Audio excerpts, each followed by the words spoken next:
तुम्हारे समान वो हंसती रहती थी। और विशेषण आश्रम स्थाने हास्योयम न प्रशस्यते।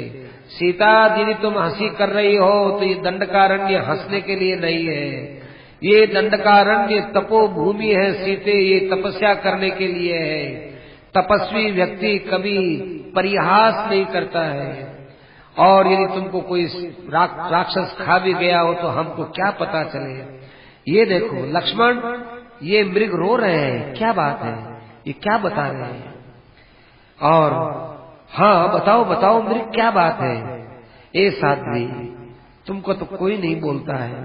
कैकेयी, तुमने ये क्या समझ के वरदान लिया, क्या बताऊं। अब तो मैं अंतःपुर में कैसे आऊंगा, नहीं आऊंगा। लक्ष्मण, कितना अच्छा हो, सबका मैं एक साथ भला कर दूंगा। लक्ष्मण, एक चिता बनाओ, सीता तो है नहीं, और मैं चिता के अंदर भस्म हो जाता हूँ। तुम वहां अयोध्या में जाना, और वहां जाकर के तुम ये किसी को मत कहना, न त्वं ताम बिना सीताम जीवेम। तुम अयोध्या में चले जाओ, तुम तो अयोध्या रहो, सीता को कोई मार ही दिया है और मैं मर ही रहा हूँ, तुम यहाँ से चले जाओ। और भरत को जाकर मेरा गाढ़ आलिंगन करते हुए उसको समझाना कि राम ने तुम्हें आज्ञा दी है कि तुम पृथ्वी का पालन करो और सब माताओं के साथ बड़ा प्रेम का बर्ताव करो। ये तुमको सभी माताओं को कहना है। कौशल्या जी को प्रणाम कह देना। जाओ लक्ष्मण, अब तुम जाओ, सीता का विनाश हो गया है और मैं भी अब जीवित नहीं रहूंगा। ये बात विस्तृण जनन्या में तुम जाकर मेरी माँ को तो सब बात बता देना, और किसी को ज्यादा ये बात कहने की जरूरत नहीं है। इस प्रकार से राम जी महाराज बहुत विलाप करने लगे। लक्ष्मण जी भी बड़े व्यथित हुए। वो राजपुत्र सीता के वियोग में रोते हुए फिर लक्ष्मण से कहते हैं कि लक्ष्मण, इस संसार में मेरे जैसा कोई पापी व्यक्ति होगा, कोई लगता नहीं है, क्योंकि मेरे एक दुख के बाद दूसरा दुख आता ही रहता है। देखो, पूर्वम मया नूनम अभिप्सितानि, कोई मैंने जरूर पाप किए हैं, क्योंकि पाप का फल भोगे बिना कोई नहीं रहता। सबसे पहले तो देखो, सबसे पहले बात बताऊं, मुझे राज्य मिलने वाला था, राज्य नहीं मिला। फिर मेरा माता पिता से वियोग हो गया, फिर मेरे पिताजी चले गए, माताओं से वियोग हो गया, और वहां चित्रकूट के अंदर भाइयों से वियोग हो गया, माताओं से वियोग हो गया। इन सब वेगों को तो मैंने जैसे तैसे सहा, परंतु लक्ष्मण, अब इन सब दुखों से सबसे बड़ा दुख सीता के वियोग का दुख है। लक्ष्मण, यदि सीता अकस्मात आश्रम में मर जाती तो भी इतना दुख नहीं होता, लेकिन सीता का कुछ पता नहीं है, ये मुझे बहुत दुख की बात तो यह है। मरना जीना तो भाई अपने भाग्य और प्रारब्ध के अधीन है। सीता यदि मर गई होती स्वाभाविक मौत से तो मर गई, कोई अर्जा नहीं, परंतु सीता को किसी ने हमारे बिना हमको छल करके छीना है, उसको खाया है, हम लोगों ने उधर ध्यान नहीं दिया है। इस बात को लेकर मुझे बड़ा दुख हो रहा है। ओहो, सीता का सौंदर्य, सीता का स्वरूप, सीता का भाव ऐसा बड़ा दुर्लभ है। रक्षो वसम नूनम उपागताया नभ्राजते राहु मुखे यथेन्दु। जैसे राहु के पास में चंद्रमा की शोभा नहीं होती, ऐसे किसी राक्षस के हाथ में सीता गई भी होगी तो सीता ऐसे ही जो है चंद्रमा के समान शोभाहीन हो गई होगी। मेरे बिना ये जंगल के अंदर सीता किस प्रकार से देखो आश्रम से घसीटी गई होगी। उसकी चोटी पकड़ करके राक्षसों ने उसको घसीटा होगा, और फिर उसका शरीर छिल गया होगा, फिर उसको पकड़ करके शिला के ऊपर पटका होगा, और फिर उसका मांस खा खा करके उन राक्षसों ने जो है सीता को दुख दिया होगा। ये गोदावरी भी तो कैसी है। गोदावरीयम सरिताम वरिष्ठा प्रिय प्रियाया मम नित्य कालम अप्यत्र गच्छेत इति चिंतयामि। क्या बात है, गोदावरी में तो प्रवेश नहीं कर गई, परंतु क्यों जाए। अरे गोदावरी भी नहीं बोलती है, ये पद्म के फूल है, ये भी तो कुछ नहीं बोलते हैं। क्या बताए, कोई भी तो आज मेरी सहायता करने वाला नहीं। अरे वो वृक्षों, नदियों, पर्वतों, लताओं, पुष्पों, आपके साथ सीता का इतना प्रेम था, आप बताओ तो सही। मम प्रियासा कवगता हता हुआ, वो मरीज जी क्या है बताओ तो सही, कुछ तो बात का पता चले। लोकेषु सर्वेषु नास्ति किंचित यत्तेन नित्यम विदितम भवेत्। इस संसार में जब तक तुम्हारा ज्ञान नहीं होगा सीते, तब तक हमको कोई चीज अच्छी नहीं लगेगी। इस प्रकार से सीता जी के लिए फिर विलाप करने लगे। तो भाई लक्ष्मण जी ने उनको कहा कि महाराज आप शोक मत कीजिए, उत्साहित होइए। देखो मनुष्य में धैर्य की परीक्षा विपत्ति के काल में होती है, उत्साह की परीक्षा विपत्ति के काल में होती है। ऐसे विपत्ति के समय में मनुष्य को खूब धैर्य से काम लेना चाहिए। ये धैर्य सबसे बड़ा अस्त्र है। आपके तूणीर में रखे हुए शस्त्र आज काम नहीं आ सकते, ये तो शत्रु का शरीर सामने आएगा तब काम आएगा। पर जो शत्रु आपके अंदर से पैदा हो रहा है, उसको मारने के लिए तो आपको अपने अंदर से ही तो वीर पैदा करने होंगे। आपके अंदर शोक पैदा हो रहा है, इसको मारने के लिए धैर्य पैदा कीजिए। ये शस्त्र आपके शत्रुओं के लिए है, आंतरिक शत्रुओं के लिए आंतरिक मित्र काम आएंगे। सीता जी ये बात सुनकर के सीता के वियोग में डूबने वाले राम जी ने लक्ष्मण से कहा, लक्ष्मण एक काम करो, तुम गोदावरी के पास जाओ और वहां के वृक्षों के पास जाओ और वहां देख के आओगे सीता कहाँ है। लक्ष्मण कहा ये बात है ना, अभी जाता हूँ। लक्ष्मण जी गए, गोदावरी के वहां जाकर सब कुछ देख करके राम से कहा कि महाराज गोदावरी के पास गया हूँ, गोदावरी के तट के ऊपर कहीं पर भी सीता नहीं है। जहाँ तक जल का प्रश्न है, कहीं पर भी जल के अंदर भी सीता हो ऐसा हमको प्रतीत नहीं हो रहा है। राम जी ने कहा अच्छा चलो मैं भी गोदावरी पर फिर मैं भी चलता हूँ। तो राम जी फिर गोदावरी नदी के किनारे गए और गोदावरी के सामने कहने लगे, गोदावरी नदी आप बताओ सीता कहाँ है। लक्ष्मण ये इतने इतने प्राणी यहाँ हैं, ये कोई नहीं बताते हैं, गोदावरी नदी भी नहीं बताती है कहाँ है किधर है, कोई बताता भी नहीं है। रावणस्य तद्रूपम कर्मापि च दुरात्मने ध्यात्वा भयात् वैदेहीं सा नदी न संशय। असल में गोदावरी ने क्यों नहीं कहा, इन वृक्षों ने प्राणियों ने क्यों नहीं कहा, उनको मालूम है कि रावण का कर्म बहुत जो है विलक्षण है। रावण के गुप्तचर राम के पीछे पीछे लगे हुए हैं और यदि राम को किसी ने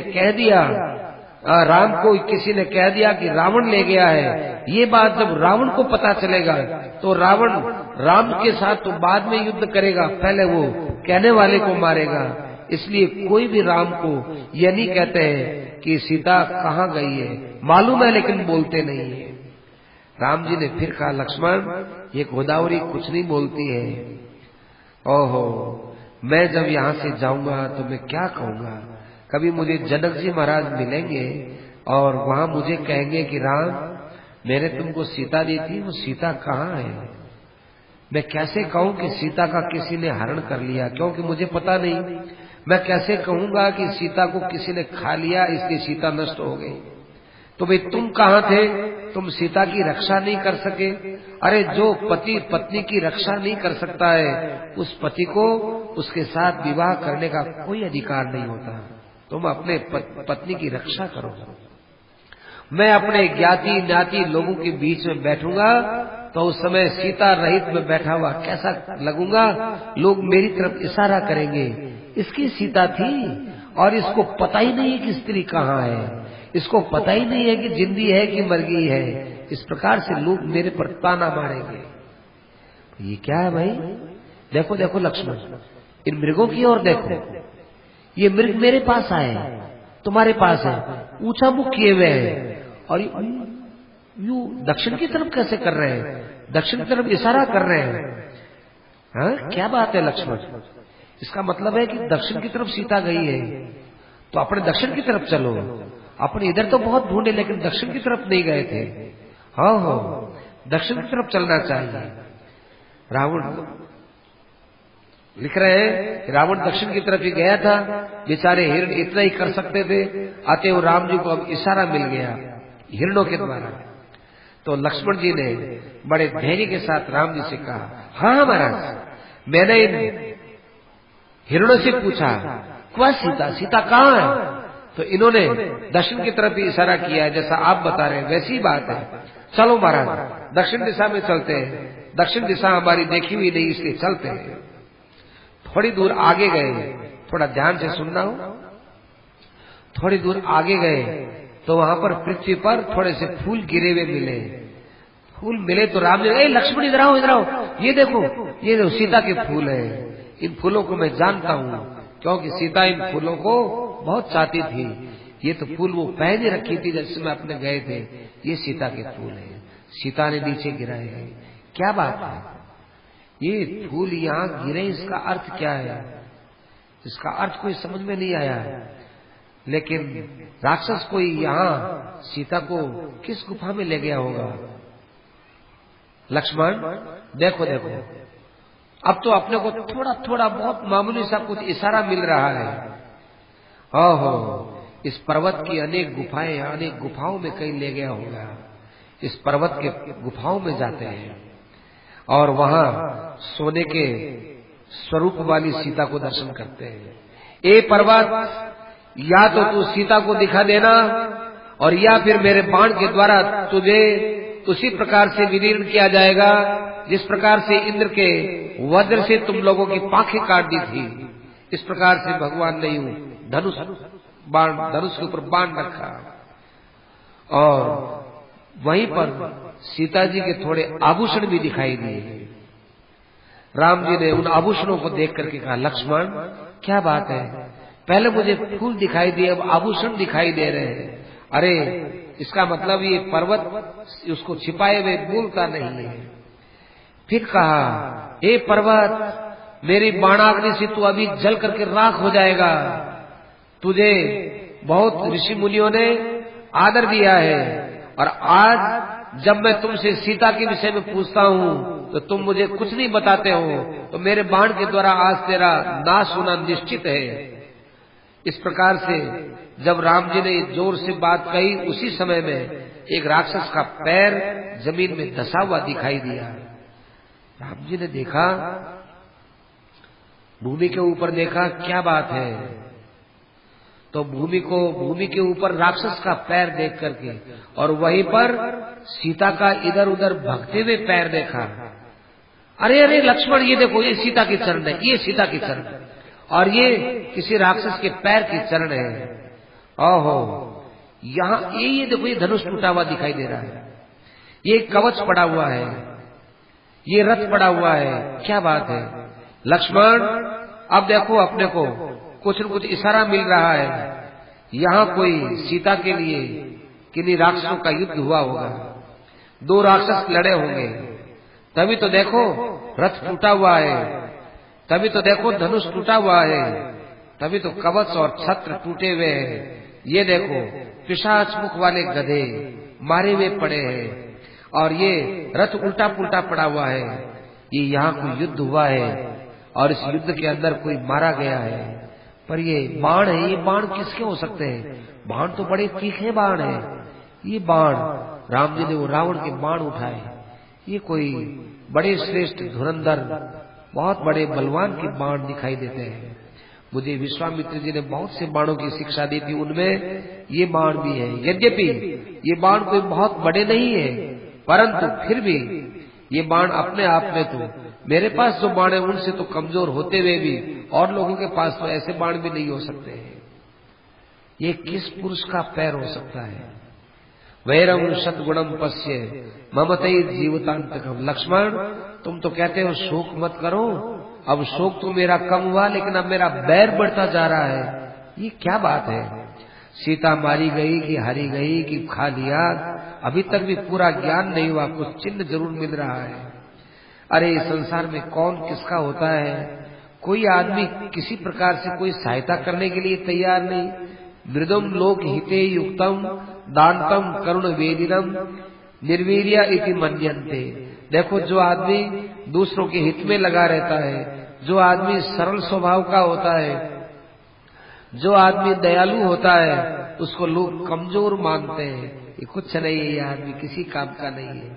और जो आदमी उद्दंड होता है, बदमाश होता है, चालाक होता है, धूर्त होता है, उससे लोग सब डरते हैं कि अरे भाई इससे तुम दूर रहना, ये तो बड़ा चालाक धूर्त बेईमान आदमी, उससे सब सावधान होते हैं। लेकिन भाई सरल आदमी से सभी आदमी बेपरवाह होते हैं। तभी देखो मुझे कोई नहीं बता रहा है, न यक्ष, न गंधर्व, न पिशाच, न राक्षस, न किन्नर, न मनुष्य, कोई नहीं बता रहा है कि किसका युद्ध हुआ, सीता को कौन ले गया, कोई नहीं बता रहा है।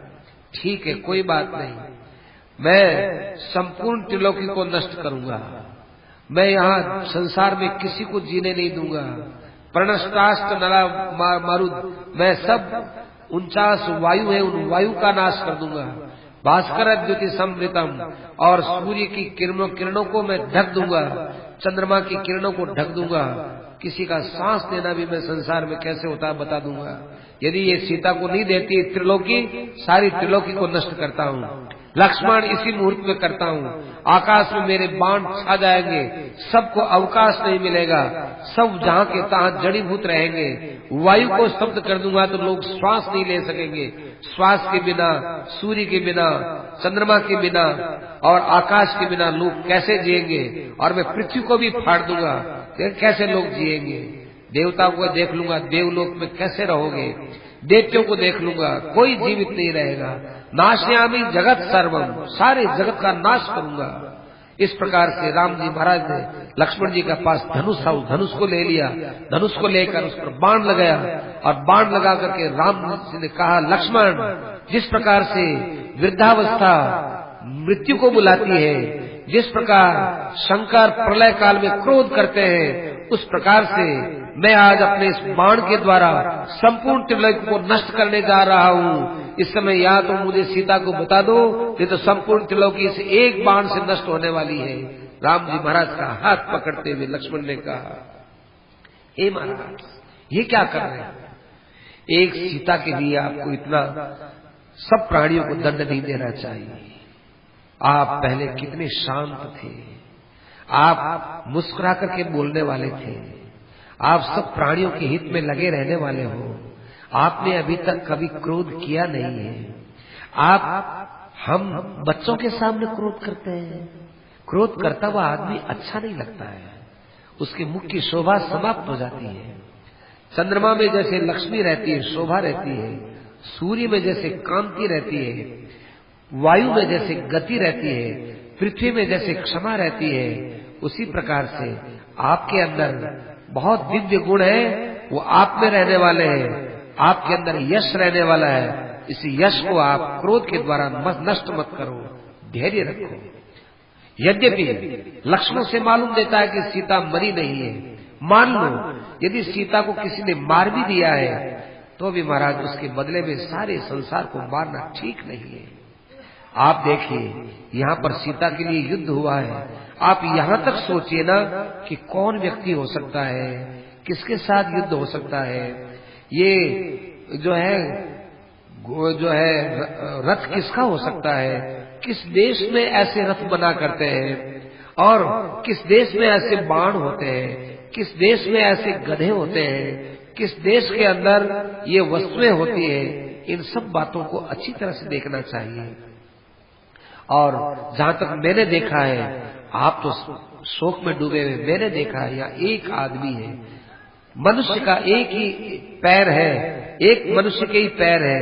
यहाँ कोई बहुत बड़ी सेना थोड़ी ही आई है, एक ही रथ है, एक ही धनुष टूटा है, और जो है यहाँ पर वो रथ और सारथी भी मरा हुआ तो एक ही है। तो किसी ने अपराध किया तो एक ने किया है, उसे एक के कारण से सारे संसार को दंड देना ये आपके लिए अच्छा नहीं लगता है। आप तो राजा हो, सबको आप आश्रय देने वाले हो, इसलिए आप आश्रय देने की बात करो, मारने की बात मत करो।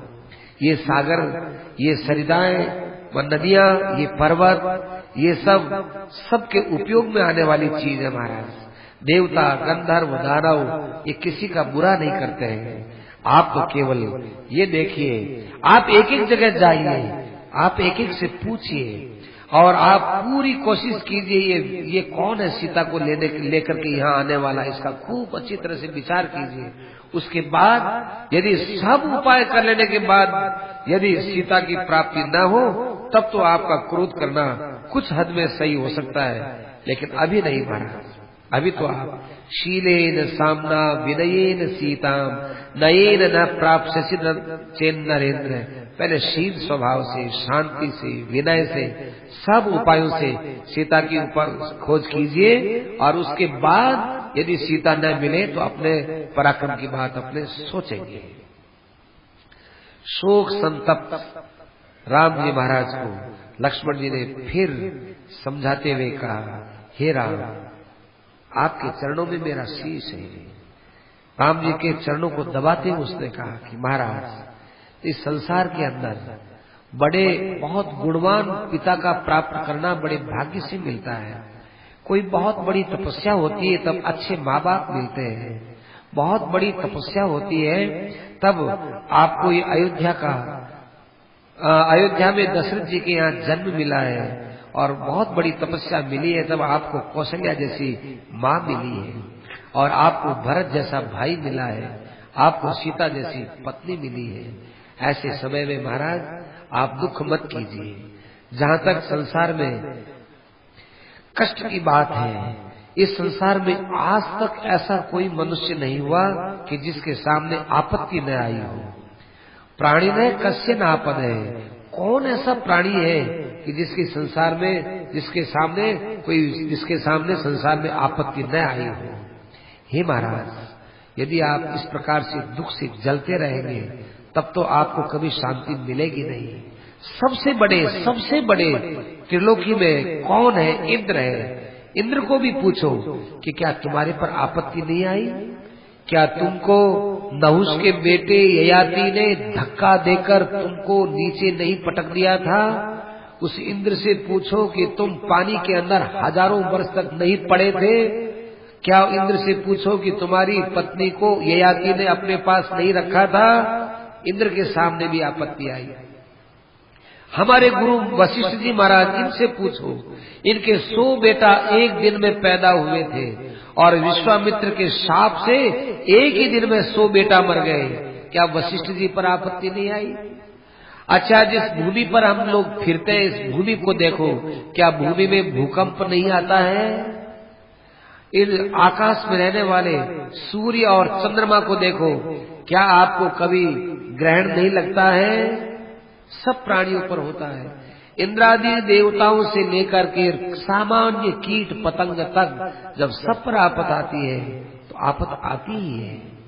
यदि सीता मर भी गई हो, यदि सीता नष्ट हो गई हो, खाली गई हो, तो भी आपको शोक नहीं करना चाहिए। ये शोक तो अज्ञानियों का होता है, आप तो ज्ञानियों में सबसे श्रेष्ठ माने गए हैं। आप धैर्य रखिए, धैर्य बहुत बड़ी चीज है। और बुद्धिमान व्यक्ति होता है वो बुद्धि से खूब अच्छी तरह से सोचता है। देखिए, जो हमारे सामने प्रतिकूलता आती है उसको बुद्धि के द्वारा समझ करके उससे बचना चाहिए, लेकिन हम लोग अपने दूसरे बल के द्वारा इस विपत्ति से बच जाए, ऐसा संभव नहीं है। महाराज, मैंने कितनी बार क्रोध किया था। मैंने अयोध्या में क्रोध किया, आपने मुझे छाती से लगाकर प्यार से मुझे क्रोध से रहित किया। चित्रकूट में क्रोध आया, आपने मुझे शांत किया। आप मुझे शांत करने वाले हो। मैं आपको क्या कह सकता हूँ, आप तो साक्षात बृहस्पति के समान हो। मैं आप ही का ज्ञान आप ही को दे रहा हूँ, आपकी वस्तु आपको दे रहा हूँ। आप महाराज इस क्रोध को शांत कीजिए।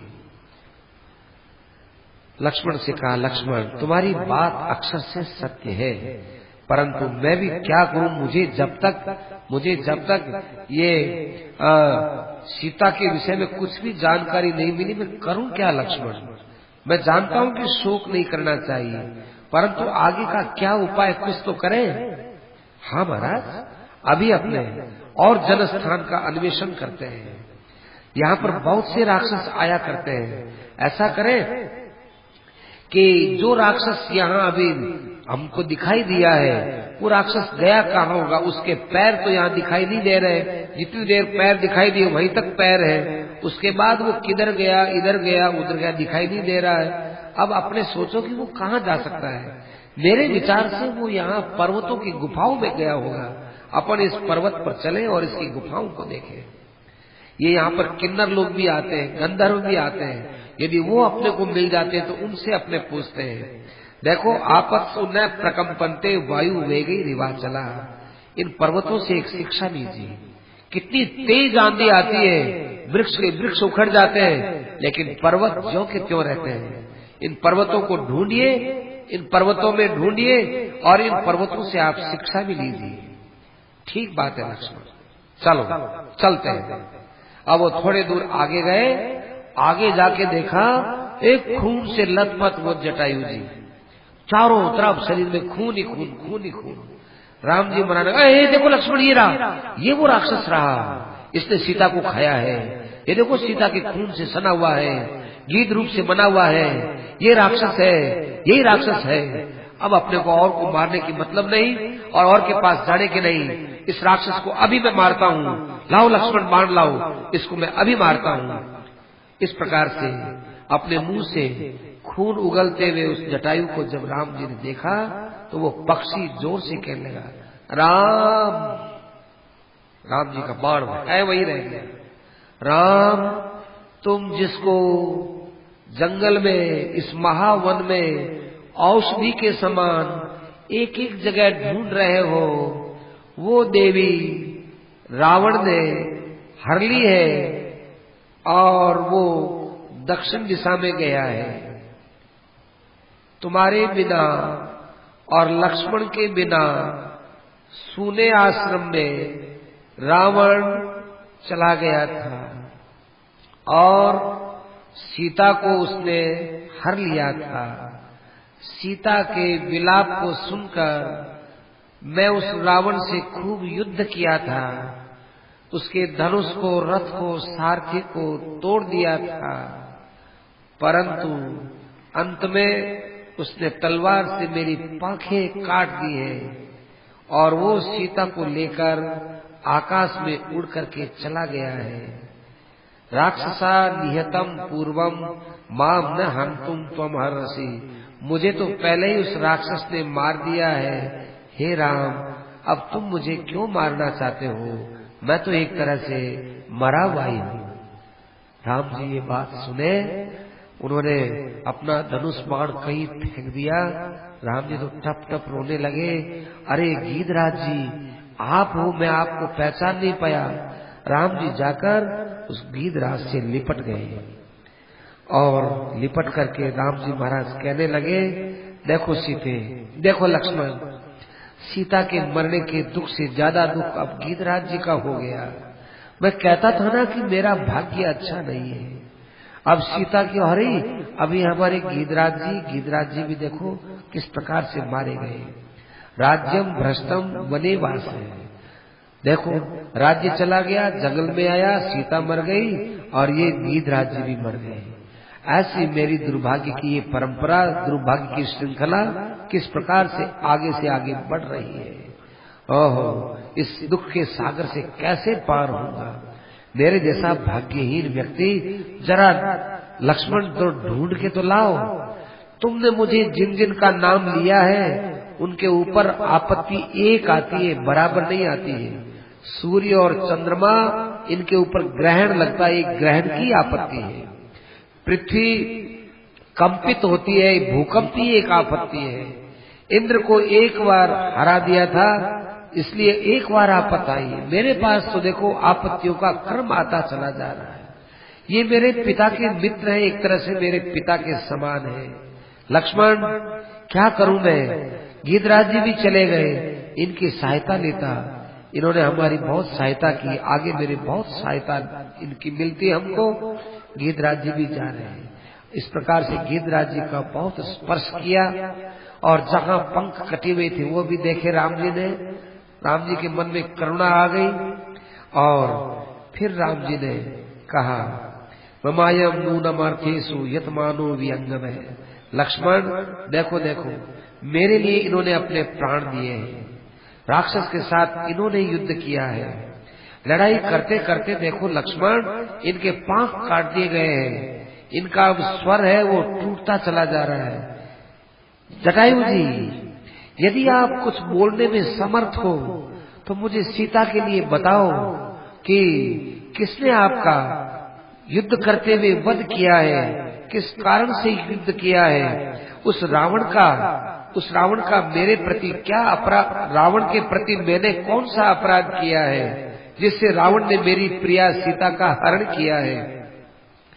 अब मैं उस सीता का कब मुख देख सकता हूँ, सीता ने उस समय क्या क्या बातें कही थी, और उस रावण का कितना बल है, कितना पराक्रम है, ये सब बातें मैं आपसे पूछ रहा हूँ। यदि आप में बोलने की शक्ति है तो आप इन सब बातों का मुझे उत्तर दे देने की कृपा करें।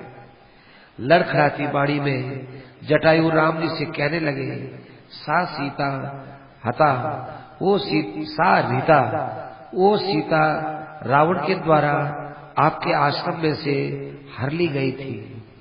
वो सीता जिस समय हरी गई थी, रावण ने एक माया फैलाई, सारे दिन में एकदम धुंधला दिन कर दिया, ताकि कोई सूरज न देखे, आकाश न देखे, तारे न देखे।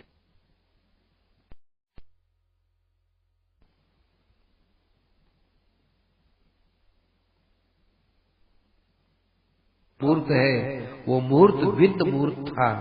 जानकी आपको निश्चित रूप से मिलेगी, इसमें कोई संदेह नहीं है। रावण निश्चित रूप से विनाश को प्राप्त होगा। जैसे मछली आटे की गोली में अपना मुंह लगाती है और फिर वो मर जाती है, ऐसे वो मर जाएगा। हे राम, न च त्वया व्यथा कार्या, तुमको कोई चिंता नहीं करनी चाहिए, शोक नहीं करनी चाहिए, तुमको सीता मिलेगी, इसमें कोई संदेह की बात नहीं है। राम जी महाराज को ये बात कही। राम जी ने पूछा, बताओ बताओ वो रावण कौन है। इतने में ही गीधराज के मुंह में से मांस निकलने लगा, खून निकलने लगा। एक साथ मांस और खून निकलते निकलते मरते मरते उसने कहा, रावण कुबेर का भाई है। बस ये कुबेर का भाई इतना शब्द कहा और वो वहीं पर मर करके पूरा हो गया। सुनो भाई, वो मर करके वहीं पर गीधराज जी पूरे हो गए। अब गीधराज जी के मरने के बाद राम जी महाराज ने बड़ा शोक किया। राम जी महाराज ने गीधराज के शरीर को अपने हाथ में लिया। लक्ष्मण से कहा, लक्ष्मण, इस दंडकारण्य में बड़े विधि विधान से गीधराज जी का अंतिम संस्कार करना है। गीधराज के विषय में लक्ष्मण, हमारे मन में बड़ी श्रद्धा हुई है। संसार में ऐसे प्राणी होते हैं जो दूसरे के लिए अपने प्राणों को न्योछावर कर देते हैं। गीधराज अपने पितृ पितामहों का राज्य छोड़कर मेरे हित के लिए यहाँ रह रहे थे। आज ये गीधराज सीता की रक्षा के लिए गए, सीता की रक्षा में प्राणों को छोड़े हैं। अब लक्ष्मण, इन गीधराज जी का वैसे ही दाह संस्कार करना है जैसे हम अपने पिता का करते हैं। यही हमारे पूजनीय है, मान्य है। देखो लक्ष्मण, पिता का अपने लोग दाह संस्कार नहीं कर सके, अतः आज पिता के दाह संस्कार के दुख को दूर करने के लिए गीधराज जी का दाह संस्कार करेंगे। फिर गीधराज जी की चिता बनाई, चिता पर गीधराज जी के शरीर को रख दिया और राम जी महाराज ने उनको अग्नि प्रदान की। और राम जी ने कहा, हे गीधराज जी, बड़े बड़े यज्ञ करने वाले महापुरुष जिस लोक में जाते हैं, भूमि दान देने वाले जिस लोक में जाते हैं, बड़ा पुण्य कार्य करने वाले जिस लोक में जाते हैं, आप भी उसी लोक में पधारिए, मैं आपको वो दिव्य लोक प्रदान करता हूँ। ऐसा कह करके चिता में उन्होंने अग्नि लगाई और उसके बाद धू धू करके उनकी चिता जलने लगी। और फिर उसके बाद राम जी महाराज ने गीधराज जी के लिए फल का पिंडदान दिया और पिंडदान देने के बाद फिर राम जी महाराज गीधराज जी को अंतिम प्रणाम करके वहां से फिर आगे सीता जी की खोज के लिए निकल जाते हैं। उस प्रसंग से सुना रहे हैं जब भगवान ने अपने हाथ से जटायु जी का अंतिम संस्कार किया है।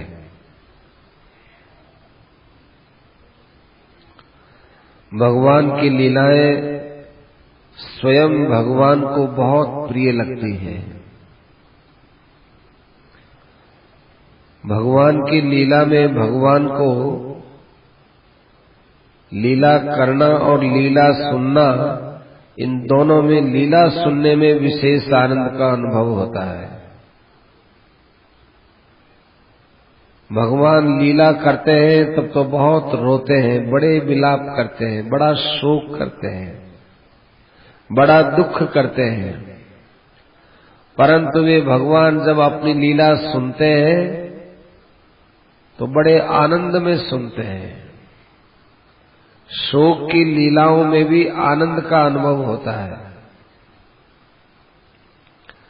कारण कि लीला में शोक किया है। भगवान तो सब जगह है तो लीला में है ही, और वो भगवान आनंद रूप से सब जगह रहते हैं। तो भगवान के शोक में भी आनंद ही आनंद छाया हुआ है।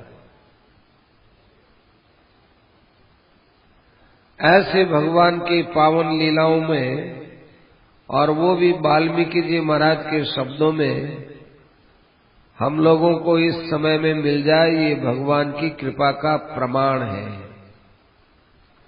महापुरुषों की कृपा का ये परम प्रमाण है। हम लोगों पर महापुरुषों की कृपा है। क्यों? क्योंकि वाल्मीकि रामायण सुनने को मिलती है। हम पर भगवान की कृपा है, क्योंकि जिस कथा को भगवान ने सुना है उस कथा को हम भी सुन रहे हैं, तो एक तरह से सुनने में हमारी और भगवान की बराबरी हो गई। भगवान कभी किसी को अपने से छोटा नहीं बनाते, भगवान बराबर का बनाते हैं। तो आइए आप हम सभी लव कुश के द्वारा कही हुई, भगवान राम के द्वारा सुनी हुई, वाल्मीकि जी के द्वारा लिखी हुई राम कथा को यहाँ प्रेम से सुनी रहे, और मन के द्वारा भगवान के पास चलते हैं जहाँ भगवान लीला कर रहे हैं। दंडकारण्य में भगवान लीला करते करते सीता की खोज कर रहे हैं। कैसी विचित्र लीला है वो। इस लीला में तो सती जी को मोह पैदा हो गया। भगवान सर्वज्ञ है तो फिर वो ढूंढते क्यों हैं? भगवान सत है तो दशरथ से पैदा क्यों होते हैं? भगवान आनंदमय है तो सीता के लिए रोते क्यों हैं? ये तीन प्रश्न सती के ऐसे थे कि बिना समाधान किए हुए सती को शांति नहीं मिली। और इन तीनों प्रश्नों के समाधान के लिए सती ने जाकर राम जी की परीक्षा ली। भाई, भगवान की यदि परीक्षा लेंगे तो भगवान जान करके फैल हो जाएंगे। ये भगवान के कायदे की बात है। महाराज श्री ने खूब कहा कि भगवान की परीक्षा मत लेना, परीक्षा लेने से भगवान अपने को फैल की श्रेणी में रखते हैं।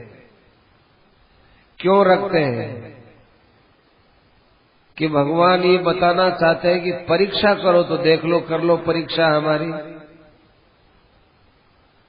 परीक्षा वास्तव में वो कर सकता है जो परीक्षा देने वाले से बड़ा होता है। जो स्वयं परीक्षा देने वाले से कम जानता है वो परीक्षा कैसे लेगा? इसलिए राम अतर्क बुद्धि मन बानी, भगवान मन बुद्धि वाणी से अतर्क्य माने गए हैं। तो भगवान रोते हैं, विलाप करते हैं, ये लीला है। और वास्तव में भगवान स्त्री के लिए नहीं रोते हैं, भगवान भक्ति के लिए रोते हैं। क्योंकि भगवान की भक्ति ही सीता का स्वरूप है। भगवान की भक्ति ही कृष्णावतार में राधा का स्वरूप है। एक बात और बताए हो, भगवान श्री कृष्ण का जन्म हुआ था भाद्रवदी अष्टमी को और राधा जी का जन्म हुआ है भादवा सुदी अष्टमी को। तो 15 दिन का तो ये अंतर है और 11 महीनों का और अंतर है, 11.5 महीने का अंतर है। लेकिन सीता जी के यहाँ दूसरी बात है। रामनवमी आती है चैत सुदी नम को और वैशाख सुदी नम को आती है सीता नवमी। सीता जी का जन्म हुआ, तो सीता जी का जन्म वैशाख सुदी नवमी में और राम जी का जन्म चैत सुदी नवमी में। और इधर 11.5 वर्ष का अंतर है राधा जी में और कृष्ण भगवान में। तो 11.5 वर्ष पहले कौन हुआ कि पहले राधा जी हुई, उसके बाद कृष्ण भगवान ने जन्म लिया। कारण कि पहले भक्ति अवतरित होती है, भक्ति के बाद भगवान का अवतार होता है। तो ये सीता जी भी है, साक्षात भगवान की भक्ति ही है जो सीता के रूप में है। भगवान और भक्ति इन दोनों के बीच में जब तड़फन होती है तब भक्ति को भी रस मिलता है और भगवान को भी रस मिलता है। सीता लंका में तड़फ रही है भगवान के बिना, क्योंकि भक्ति भगवान से पुष्ट होती है। और इधर भगवान तड़फ रहे हैं भक्ति के बिना, क्योंकि भगवान भक्ति के लिए रोते हैं, तड़पते हैं, तब भगवान की भगवत्ता भक्ति के रूप में दिखाई देती है। ऐसी विचित्र बात है। तो बड़ी पावन लीला है ये। उन लीलाओं में जटायु जी का वध हुआ, जटायु जी का दाह संस्कार हुआ और उसके बाद भगवान श्री राम लक्ष्मण को लेकर अब आगे दक्षिण दिशा में सीता जी की खोज करते हुए जा रहे हैं। वैसे दक्षिण दिशा तो दक्षिण दिशा है ही, लेकिन इस समय भगवान दक्षिण और पश्चिम का जो कोण होता है जिसको नैऋत्य बोलते हैं, उस नैऋत्य कोण में पधार रहे हैं। भगवान के पास में और लक्ष्मण के पास में अपने शस्त्र हैं। वे अपने शस्त्रों का ठीक ढंग से तैयारी के साथ संधान किए हुए हैं और बड़ी सावधानी से पर्वतों में, लताओं में और वृक्षों में, पोखरों में सब जगह सीता जी को खोजते खोजते खोजते खोजते क्रौंचारण्य में पहुंचते हैं। वाल्मीकि जी महाराज को भाई क्या बताएं, क्या ज्ञान था वो वाल्मीकि जी जाने। भौगोलिक ज्ञान बड़ा विचित्र, प्रकृति का ज्ञान बड़ा विचित्र। राम कथा लिख रहे हैं लेकिन प्रकृति का वर्णन करेंगे तो बहुत दूर तक करते ही रहेंगे। क्रौंचारण्य में प्रवेश किया। क्रौंचारण्य बड़ा गहन था, खूब वृक्षावली। कोई वहां आने जाने वाले लोगों की मार्ग में पगडंडी भी बनी हुई नहीं। खूब वृक्ष है, खूब वहां पर पशु है। सीता जी को खोजते खोजते क्रौंचारण्य का अतिक्रमण करके वे मतंग आश्रम के आसपास घूमने लगे। बड़ा घोर जंगल, सिवाय पशु पक्षियों के अलावा किसी की आवाज भी न आए। मनुष्य वहां दिखाई नहीं देता है और राक्षसों के द्वारा वे पूरे सतर्क हैं। ऐसे राम और लक्ष्मण चलते चलते आगे उन्होंने एक गुफा देखी और उस गुफा में से एक राक्षसी स्त्री निकली। वो राक्षसी निकल करके राम और सीता को देखने लगी। देखो ये भी एक बाधा है। भक्ति की प्राप्ति में क्या क्या होता है, ये भी एक बाधा है, बड़ी भारी बाधा। क्या है कि वो राक्षसी बहुत तीखे दांत वाली, वो राक्षसी कुरूप और डरावने स्वरूप वाली, वो राक्षसी उस समय अपनी गुफा से निकली थी पशुओं को मारने के लिए। अकस्मात राम और लक्ष्मण को देख लिया। देखते ही उसने लक्ष्मण की ओर इशारा करते हुए कहा, लक्ष्मण, इस जंगल में तुम फिरते ही हो तो मेरे साथ रहो। मेरा नाम अयोमुखी है।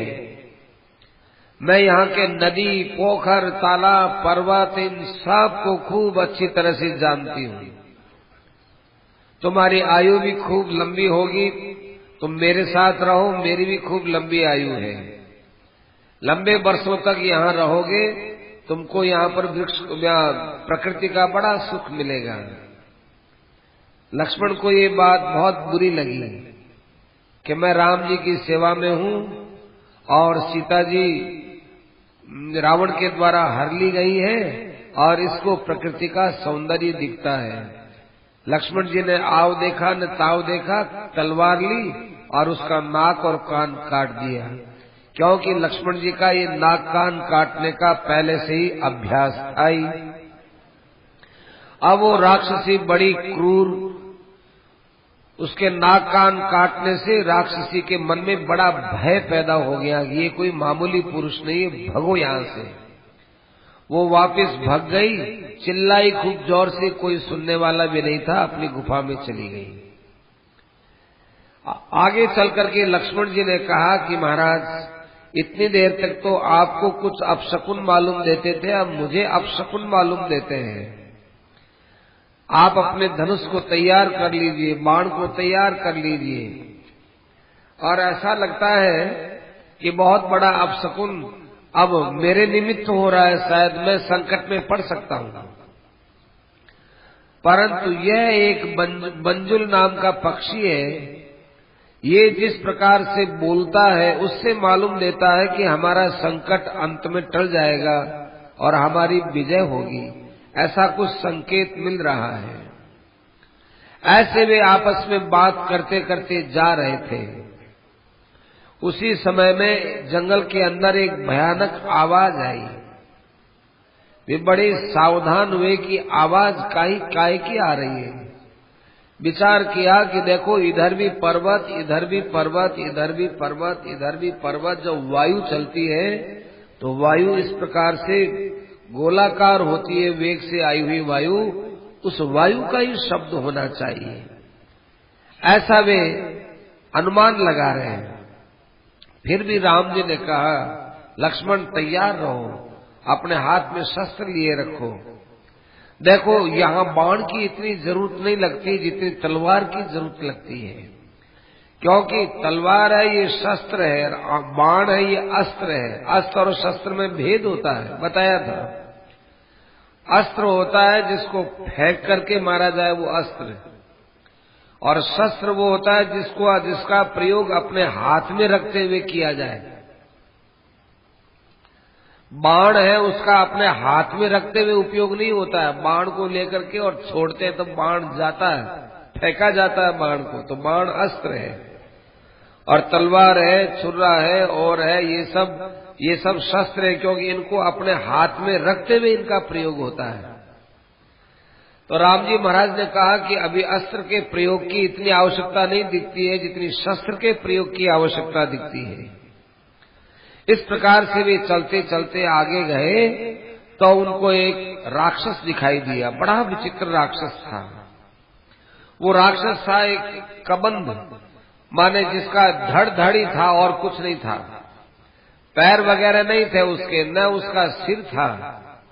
सिर भी था तो वो शरीर के अंदर ही, और उसके एक आंख थी जो छाती के अंदर दिखाई देती थी। ऐसा वो कबंध, उसका रूप रंग देखा तो इन दोनों के मन में बड़ा भय हुआ कि भाई देखो कैसा ही देदीप्यमान राक्षस है, इसका मुंह कहीं है, आंख कहीं है और इसका पैर है ही नहीं। बहुत विशाल आकृति वाला है। इसके माथे के बाल बड़े खड़े खड़े हैं। एकेन उर्सी घोरेण नयनेन सुदर्शना, एक आंख से, वो भी छाती में उसकी आंख, उससे वो यूं घुमा घुमा के देखता है। और इसके दांत हैं बड़े हल्के जैसे, बड़े तीखे तीखे हैं। और अपने मुंह के ऊपर कभी कभी ये जीभ फेरता है तो ऐसा लगता है कि इसके मुंह से कोई तलवार निकलती हो। और ये छाती के अंदर ये अपना मुंह रखा हुआ, मुंह जो अब जम्भाई लेता है तो ऐसा लगता है न जाने कितने कितने सिंगों को अपने मुंह में रख लेगा। वह राक्षस विशाल भुजा वाला था। वह अपनी जगह बैठा बैठा ही यूं भुजाओं को घुमाता रहता था और उसकी भुजा भी 4 कोस तक लंबी थी। वहां यूं घुमाते घुमाते जो ही उसने यूं अपने हाथ यूं घुमाया और घुमा करके और दोनों हाथ को यूं बंद किया, जिसके बीच में जितने जीव जंतु आते हैं सकुड़ता हाथ, जितने जीव जंतु है उनको खा जाता है। इस प्रकार से वो आकर्षंतम विकर्षंतम अनेकान मृग यूथपान, ऐसे खींचने में छोड़ने में उसके हाथों में कितने ही तो पशु आ जाते, कितने छूट भी जाते हैं। ऐसे कबंध को उन्होंने देखा तो देखते ही उसकी 2 विशाल भुजा थी। वो विशाल भुजा के अंदर दोनों भाई आ गए। तो दोनों भाई आए तो पहले लक्ष्मण जी उसकी भुजा में आए। लक्ष्मण जी जब भुजा में आए तो लक्ष्मण जी कांपने लगे। तलवारें तो थी दोनों के पास में। लक्ष्मण जी ने देखा कि राक्षस मुझे पकड़ लिया है। आते वो राम जी से कहने लगा कि देखो राम, मैं तो इस राक्षस के घेरे में जा रहा हूं और मैं अब मर रहा हूं, लेकिन मरते मरते आपसे एक प्रार्थना करता हूं, आप मेरे मरने के बाद मेरे मरने का शोक मत कीजिएगा। आपको सीता प्राप्त करनी चाहिए। आप सीता के लिए पूरा प्रयत्न करते रहिए और सीता यदि आपको मिल जाए उसके बाद आपको अयोध्या जाना चाहिए। अयोध्या जाकर आप अपना राज्य जरूर लेंगे, प्रजा को आप संतुष्ट करेंगे, क्योंकि आपने वापस आने की प्रतिज्ञा भी की है। इस प्रकार से लक्ष्मण जी जोर जोर से घबरा घबरा करके बोलने लगे। राम जी ने कहा कि नहीं लक्ष्मण, जिन भुजाओं में तू आ रहा है उन्हीं भुजाओं में मैं भी आ रहा हूं, घबराओ मत। अपने पिता के घर से साथ साथ निकले तो साथ साथ ही सुख और दुख दोनों को मिल रहा है। इतने में दोनों को घेरा हुआ वो कबंध बोलता है, कौ युवाम, कौन हो तुम? तुम्हारा शरीर, तुम्हारा रूप, तुम्हारा रंग, तुम्हारी शस्त्र ऐसे मैंने कभी देखे नहीं है। घनघोर जंगल में तुम्हारा क्या काम है? कौन देश से आए हो और क्या तुम यहाँ करना चाहते हो? आज तो तुम मेरे आंखों के सामने आ गए। तुम दोनों मनुष्यों को आज खाकर मुझे कोई विशेष तृप्ति तो होने वाली नहीं है, परंतु आज मुझे मनुष्य का मांस तो खाने को मिलेगा। तुम्हारे पास ये तलवार क्यों है? जब तुम तपस्वी हो तो बाण क्यों धारण करते हो? कुछ समझ में नहीं आया। खैर, तुम्हारा जीवन अब थोड़ी देर का ही है। यदि अपना परिचय बताकर अपने को भाग्यशाली मानते हो तो बताओ, नहीं तुम्हारा तो अब थोड़ी देर का जीवन है। राम जी महाराज ने कहा, सुनो लक्ष्मण, एक के बाद एक दुख आता ही रहता है। ये क्या जीवन दुखों से ही भरा रहेगा क्या? व्यसनम जीवतांताय माम अप्राप्य ताम प्रियाम। सीता हमारे से बिछुड़ गई, ये कोई कम दुख था क्या? बहुत बड़ा दुख था। इसके बीच में ये एक बड़ा विचित्र दुख आ गया। काल की गति हे लक्ष्मण बड़ी विचित्र है, किसी को नहीं छोड़ती है। देखो, मैं तो मान लो सीता के साथ यहाँ आया था और मैं तो राज्य का अधिकारी था। मैं कुछ न कुछ राज्य चाहता था, इसलिए मेरे पर विपत्ति आई। लेकिन तुम तो पूर्णतः धर्म में स्थित हो, तुम्हारे पर विपत्ति क्यों आ रही है? इसका मतलब यह है कि भाग्य में जो लिखा हुआ होता है वो चाहे धर्म करो चाहे पाप करो, वो तो वास्तव में लिखा हुआ तो होता ही है। भाग्य के लिए कोई भार नहीं होता कि भाई अब इतनी विपत्ति आ गई, अब विपत्ति कम हो जाएगी, अब कम हो जाएगी, अब कम हो जाएगी। ऐसा नहीं, विपत्ति तो आती रहती, कोई भार इनका है ही नहीं। काला विपन्ना सीदंती यथा बालुक सेतवः। देखो ये काल के अनुसार बेचारे बड़े बड़े शूरवीर बलवान शस्त्र वस्त्र वाले ये भी भाई बहुत कष्ट पाते रहते हैं। क्यों कष्ट पाते हैं? कष्ट पाते हैं उनका भाग्य है। और देखो बालू के कण हैं, ये कण कितनी संख्या में, लाखों की संख्या में, अरबों की संख्या में मिट्टी के कण हैं, लेकिन एक धूप के द्वारा वो जब जलने लगते तो सब जलने लग जाते हैं। इसी प्रकार से भाई एक भाग्य का जब झोंका लगता है तो सब शूरवीर उस झोंके के अंदर फंस जाते हैं। ऐसे वे दोनों बात कर रहे हैं और बात करते करते कबंध ने फिर दोबारा कहा, मेरी भुजाओं में आने वाले तुम दोनों पुरुष कौन हो? मेरे प्रश्न का तुमने उत्तर नहीं दिया है, ठहरो। यदि तुम उत्तर देना चाहते हो तो दे दो, यदि तुमसे उत्तर नहीं बनता है तो मेरे मुख में तुमको आना ही होगा। आज तो मुझे मनुष्य का मांस खाने को मिल रहा है, इससे बढ़कर मेरे लिए क्या प्रसन्नता की बात होगी। ये बात सुनकर के लक्ष्मण जी ने कबंध के सामने जो अपने मन की बात थी वो बड़े भय के साथ में उपस्थित करते हुए कहा और भय के साथ सुना। और कबंध को नहीं कहा, राम जी से कहा कि हे राम बताइए क्या करना चाहिए। ये राक्षसाद हम लोगों को भुजाओं में समेट करके अब अपने मुंह की तरफ ले जाना चाहता है और ये हमसे प्रश्न का उत्तर चाहता है। प्रश्न का उत्तर पहले दिया जाए या इसको जो है शस्त्र के द्वारा समझाया जाए। मेरे विचार में अपने शस्त्र उद्यत हो गए हैं, अतः उन शस्त्र के द्वारा इसकी भुजा को काट देना चाहिए, नहीं तो ये राक्षस अपने मुंह के पास में ले जाकर हमको श्वास से खींच लेगा। लोकम यजतिजितम कृत्वा, इसने वास्तव में बहुत से लोगों को जीता है, तभी तो ये इतना साहसी हुआ है कि वह हम लोगों के सामने निडर होकर के बोलता है। ऐसे राक्षसों को निश्चेष्ट करना, मार देना, यही तो राजाओं का काम होता है। अतएव इसको जल्दी से जल्दी भुजा से खंडित करके मार देना चाहिए। इन दोनों की बात राक्षस सुन रहा है। राक्षस सुन करके हंस रहा है। अच्छा तुम मेरी भुजा काटोगे? कैसे काटते हो? मेरी भुजा ऐसे कट ही नहीं सकती। ऐसे करके वो जोर से अट्टहास करने लगा। इतने में ही लक्ष्मण को क्रोध आया। लक्ष्मण ने उसकी बाईं भुजा, जिस भुजाओं में वो आए हुए थे, बाईं भुजा के ऊपर जोर से तलवार का प्रहार किया, वो भुजा कट गई। राम जी ने देखा कि अरे लक्ष्मण से भुजा कट गई, अपने भी काटो। तो दक्षिण भुजा राम जी ने भी काट दी। दोनों भुजा जब कट गई बड़ा पीड़ित हुआ और वो पृथ्वी के ऊपर ही गुड़क गया। और वो घबराते घबराते देखने लगा कि दोनों कौन है, कौन है। इस दोनों जब उसके भुजा टूट गई तब उसने फिर पूछा, कहू युवाम, अरे आप दोनों कौन हो? मैं तुमसे बड़े प्रेम से पूछ रहा हूँ। मेरा क्रोध शांत हो गया है, बताओ सही आप कौन हो? आप किस लिए आए हो?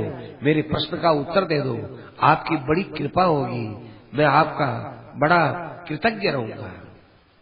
लक्ष्मण जी ने ये बात सुनी कि अरे इतनी देर तक हमको डरा रहा था, ये अकस्मात नम्र हो गया। तो लक्ष्मण जी ने कबंध को सुनाते हुए कहा, हे राक्षस, आपने अयोध्या नाम सुना होगा। उसमें इक्ष्वाकु नाम के राजा हुए थे। उनके वंश में दशरथ जी महाराज नाम के राजा हुए हैं। उन दशरथ जी के हम दोनों पुत्र हैं। माता पिता ने हमको किसी धर्म के पालन के लिए वन में भेजा है। हमारे साथ में राम की पत्नी भी आई थी। हम तीनों अयोध्या से रवाना होकर दंडकारण्य में आए थे। किसी राक्षस ने हमारी सीता का, राम की भार्या का अपहरण कर लिया है। हे राक्षस, तुम राक्षस तो एक दूसरे को जानते हो, बताओ वो रावण कौन है, रावण कैसा पराक्रमी है, रावण कहाँ रहता है, इसके विषय में तुम मुझे बताओ। आसीन उर्सी दीप्ते न भग्न जंगो विचेष्ट से। और राक्षस तुम अपने विषय में भी बताओ कि तुम्हारी आंख तो छाती में धसी हुई है, तुम छाती के अंदर मुंह रख करके बोलते हो, तुम्हारे पैर भी नहीं है, केवल तुम्हारी भुजा ही भुजा है। तुम ऐसे विचित्र राक्षस कहाँ से आए, कैसे आए, क्यों आए, जरा बताओ तो सही। वो राक्षस बहुत प्रेम से बोलने लगा, ओहो हे मनुष्य श्रेष्ठ हो, श्रेष्ठ मनुष्य हो, तुम दोनों को देखकर मेरा चित्त प्रसन्न हो गया है, मैं आपका स्वागत करता हूँ। आप दोनों आज मेरे पर कोई कृपा थी भगवान की, इस कारण से मेरी भुजा में आप आए और आपने मेरी भुजा काट डाली, मैं निहाल हो गया। तुमने मेरे विषय में पूछा है तो मैं मेरे विषय में तुमको सुनाता हूँ।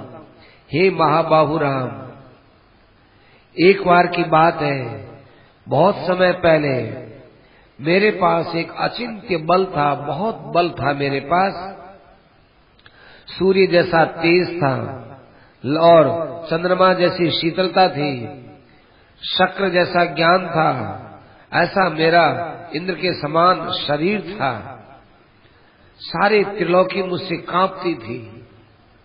एक बार वन में आए हुए ऋषि मुनियों को मैं इस प्रकार से डरा रहा था। उसमें एक स्थूल शिरा नाम का ऋषि था, उसने मुझ पर कोप करते हुए कहा कि राक्षस, तुम जिस रूप से मुझे डराते हो, यह रूप तुम्हारा बहुत लंबे समय तक बना रहेगा और तुम इस रूप से बहुत लंबे समय तक पिंड नहीं छुड़ा पाओगे। मैंने कहा, हे ऋषिवर, आप मेरे पर कृपा करके आशीर्वाद दो। यद्यपि मैंने आपको कष्ट दिया है, लेकिन मैं तो एक राक्षस हूँ, आप तो मेरे पर कृपा करने वाले हो, ऋषि हो, आप मुझे वरदान दीजिए।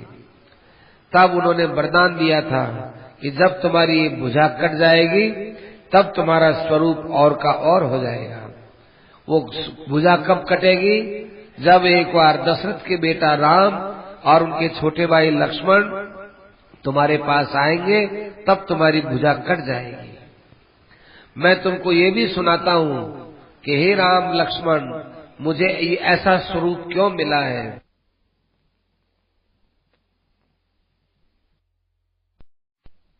तो एक दिन इंद्र जा रहा था, मैं इंद्र से लड़ने लग गया, घमंड होने के कारण। कौन होता है इंद्र? मुझे वरदान मिला हुआ है, समय से पहले थोड़ी कोई मार सकता है। ऐसा विचार करके मैं इंद्र के ऊपर चढ़ाई कर दी।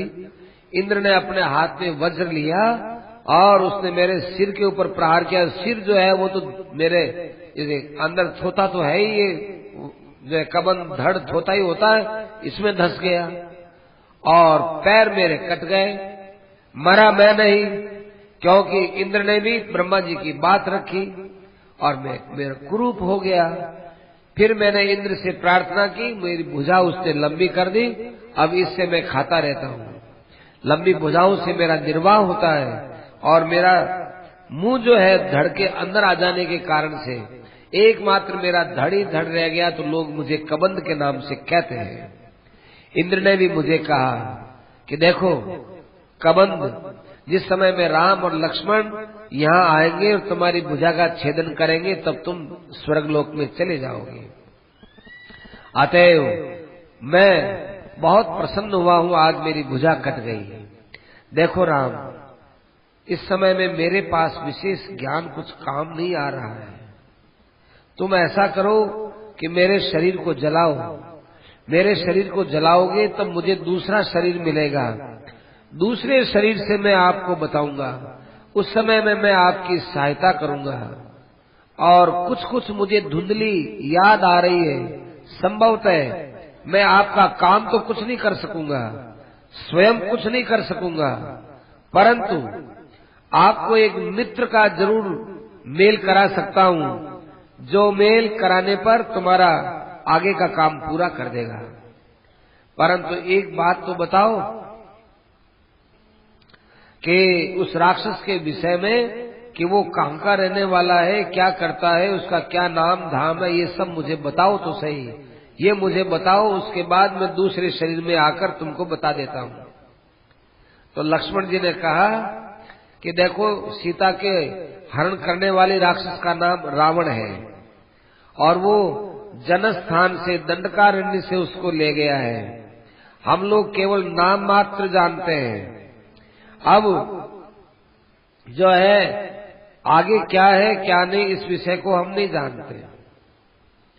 राम जी ने भी यही बात कही कि हे कबंध, हम बड़े शोकाविष्ट हैं, सीता के लिए इधर उधर खूब दौड़ रहे हैं, परंतु अभी तक सीता के विषय में हमको इतनी जानकारी मिल पाई है कि रावण ने उसका हरण किया है। रावण कहाँ है, रावण क्या करता है, रावण किस देश में रहता है, रावण का क्या बल है, ये अभी तक हमको जानकारी नहीं मिल पाई है। परंतु हे कबंध, तुमको हम जरूर जला देंगे, चाहे तुम हमको बताना चाहे न बताना। हमारा तो भाई इस प्रकार से तुम्हारा उपकार करना एक कर्तव्य बनता है। लक्ष्मण, एक बहुत बड़ा खड्डा खोद करके उसमें लकड़ियां स्थापित कर दो और उसमें कबंध के शरीर को डाल दो और फिर उसके बाद उसमें आग लगा दो। देखो, हम तुम्हारा ये काम तो कर रहे हैं कबंध, लेकिन उसके बाद हमारी जरूर सहायता करना हो, क्योंकि सीता की खोज करना हमारे लिए बहुत जरूरी काम है। इस प्रकार से कहने पर उसने फिर कहा कि राम, आप मुझे जलाओगे तो मुझे दिव्य ज्ञान की दौरान में देख लूंगा, अभी मेरे पास ज्ञान नहीं है। मैं सब आपको उस समय में बता दूंगा। बिना शरीर जले हुए अभी तो मैं अपने ज्ञान के अंदर यूं ही दबा हुआ बैठा हूँ। मेरा विज्ञान भ्रष्ट हुआ है, क्योंकि ऋषियों का शाप लगा हुआ है। जब शाप मुक्ति हो जाती है तब भाई एक उसमें स्वाभाविक दिव्यता आती है। किंतु यावन न यात्यस्तम, देखो, सूर्य से पहले पहले मेरा, सूर्यास्त से पहले पहले आप दाह संस्कार कर दीजिएगा, क्योंकि सूर्यास्त के बाद में दाह संस्कार करने पर हमारी बुद्धि फिर काम नहीं करेगी और आगे हमको जो दिव्यता मिलने वाली है वो दिव्यता नहीं मिलेगी। क्योंकि सूर्यास्त के बाद दाह संस्कार करने पर राक्षसों की वेला में वो जीवात्मा राक्षसों के पास रहता है और दिन में सूर्य की साक्षी में दाह संस्कार करने पर देवताओं के पास में, दिन के देवताओं के पास में, प्रकाशमान देवताओं के पास में वो जीव सुरक्षित रहता है। अतएव जितना जल्दी हो सके आप सूर्य की साक्षी में मेरा अग्नि संस्कार करवा दीजिए। फिर उसके बाद जो मैं आपको बताऊं उसके साथ संभवतः आप मैत्री कर लीजिए और जैसा भी मेरे ज्ञान में आए वो मैं आपको बता देता हूं। इस प्रकार से कबंध ने जब ये बात कही तब उन्होंने, लक्ष्मण जी ने एक बहुत बड़ा खड्डा खोदा और उसमें खूब बड़े बड़े मोटे मोटे लकड़े रख दिए और उसमें आग रख दी और फिर कबंध का शरीर रख दिया और उस कबंध का शरीर बहुत जल्दी जलने लग गया। कबंध के शरीर के अंदर चर्बी बहुत थी, वो घी का काम कर रही थी और वो चट चट चट चट जलने लग गया। जलते जलते वो एक बहुत दिव्य रूप में अग्नि के अंदर ही प्रकट हुआ और उसके लिए एक बड़ा सुंदर विमान आया। उस विमान के आगे यो हंस का मुख लगा हुआ था। ऐसे विमान को देखा राम जी ने, लक्ष्मण जी ने, और उसका दिव्य स्वरूप देखा। चार उसकी भुजा है, वो किरीटी है, वो कुंडली है, बड़ा दिव्य उसका रूप। उसको देख करके अब कबंध ने कहा, हे राम, मैं तुमको प्रणाम करता हूँ। हे राम सुनो, राजा के पास 6 युक्तियां होती हैं, साम दाम दंड भेद, 4 तो ये होती है और संधि विग्रह यान इत्यादि 6 दूसरी चीजें होती है। संधि विग्रह यान आसन समाश्रय और एक और, ऐसे करके 6 ये चीजें होती है। माने कब शत्रु से संधि करनी चाहिए, कब लड़ाई करनी चाहिए, कब चढ़ाई करनी चाहिए, कब चुप रहना चाहिए और कब किस प्रकार से हमको कुछ परीक्षा करनी चाहिए। ये सब बातें राजा की बात होती है 6। और संसार की एक रीति है राम, क्या कि जो संसार के अंदर बुरी दशा को प्राप्त हुआ होता है, उसको जब बुरी दशा वाला ही आपस में मिलता है तो इन दोनों की मित्रता स्वाभाविक हो जाती है। परिमृष्टो दशांतेन दशा भागेन सेव्यते, जिसकी दशा अच्छी नहीं होती उस आदमी की मित्रता खराब अवस्था वाले से बहुत जल्दी हो जाती है। दोनों आपस में बहुत जल्दी मिल जाते हैं और दोनों आपस में मिलकर के और जब वे दशाओं को सुधारने में लगते हैं तो एक दूसरे की सहायता मिल जाती है, क्योंकि वह एक दूसरे के दर्द को वे खूब अच्छी तरह से जानते हैं कि भाई ये बात मेरे अंदर पड़ी हुई थी, ये बात इसमें भी ये बेचारे हैं। आते वो दुख को दुख जान करके और फिर उसके दूर करने में पूरे ढंग से लग जाते थे। एक सहायक को सहायता मिलती है। मेरी बात पर आप विचार करके और जितना जल्दी हो सके आप ये काम कर लेना। देखो, अब मैं दिव्य ज्ञान से देख करके आपको बताता हूं कि हे राम और हे लक्ष्मण, जब तक आप ये काम मेरा कहा हुआ नहीं करोगे तब तक आपका काम सिद्ध नहीं होगा। अतः आप सुनो, सुग्रीव नाम का एक बानर है। वो सुग्रीव नाम का बानर ऋष्यमुख पर्वत पर रह रहा है। उसके पास में 4 बहुत श्रेष्ठ बानर हैं और वो पंपा सरोवर के पास में है, वहां पर वो रहता है। उस सुग्रीव नाम के बानर के साथ तुम्हारी मित्रता होनी चाहिए। सुग्रीव सच बोलने वाला है, सुग्रीव विनयी है, सुग्रीव धैर्यवान है, सुग्रीव बुद्धिमान है, सुग्रीव अपने काम में बड़ा निपुण है, सुग्रीव बल पराक्रम से युक्त है और सुग्रीव राजगद्दी के ऊपर बैठा हुआ था। उसके भाई ने उसको धक्का देकर के निकाल दिया। वो राज्य से भ्रष्ट हो गया है और उसकी स्त्री उसके भाई ने रख रखी है, तो वो स्त्री से भी दुखी हुआ है। तो राज्य से भी दुखी है और स्त्री से भी दुखी है और भाई से दुखी है और वो ऋष्यमुख पर्वत पर रह रहा है। राम, तुम्हारी और उसकी कई अंश में तो समानता मिली। आप भी राज्य से निकाल दिए गए, आप भी स्त्री के लिए रोते हो, इसलिए कई मायने में आप और सुग्रीव मिले हुए हो। तो आप उनके साथ मित्रता करो, शोक करने से कुछ नहीं होगा। राम, आप इक्ष्वाकु वंश के बड़े श्रेष्ठ राजा हो, तब भी आप पर भी जब ये काल आ गया, आपके ऊपर भी जब इस प्रकार से प्रारब्ध का प्रहार होता है तो दूसरे लोगों का कहना ही क्या है। जल्दी करो, सुग्रीव के साथ मित्रता करने में देरी है और सुग्रीव का काम जल्दी बनाओ। देखो राम, जब हमारा मित्र स्वयं किसी बात से दुखी हो रहा है तो पहले हम यदि उसका दुख दूर करेंगे तब वो सुखी होगा।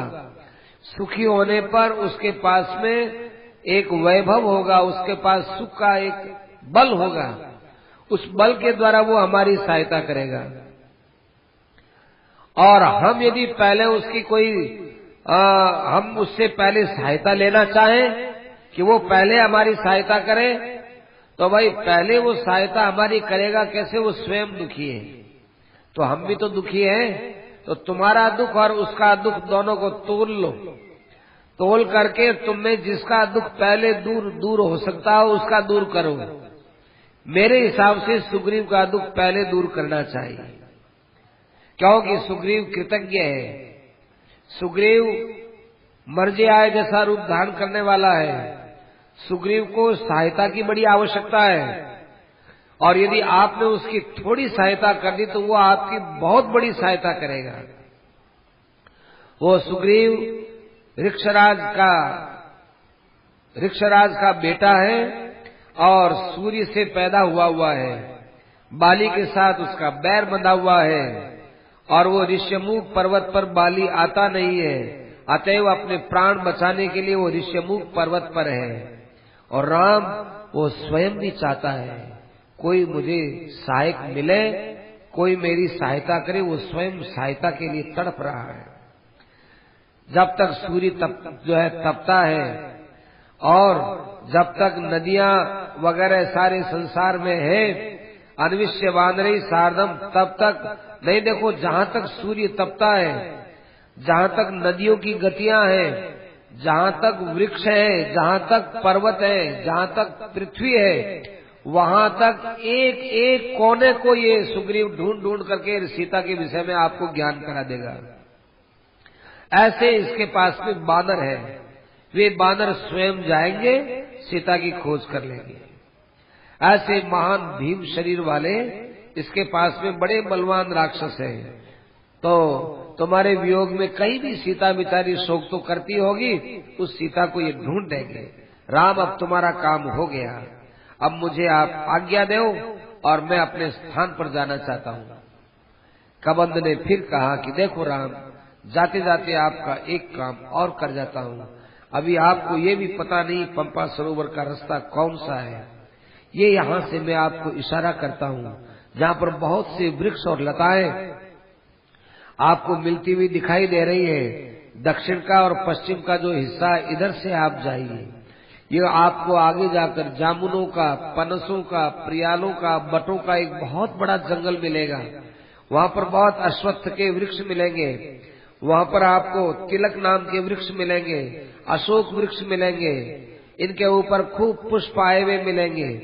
इन सब वृक्षों को पार करते हुए आप जाना। और कई ऐसे ऊंचे वृक्ष हैं, जिन ऊंचे वृक्षों पर चढ़ करके अर्जुन ये लक्ष्मण है, ये लक्ष्मण अर्जुन आदि वृक्षों पर चढ़ करके और आपके लिए बड़े मीठे मीठे और दिव्य फल ला कर देंगे। उन फलों को आप जरूर खाना, और आप और लक्ष्मण दोनों उन फलों को खाओगे तो जो है उससे आपको बड़ा बल मिलेगा। फिर उसके बाद आपको नंदन वन के समान और विशाल वन मिलेगा। वहाँ पर सब ऋतुओं में सब प्रकार के फल होते हैं। उन फल भार से वृक्ष नीचे हुए आपका स्वागत सा करेंगे। वे ऐसे जंगल है जहाँ पर प्राय करके लोग जाते नहीं हैं।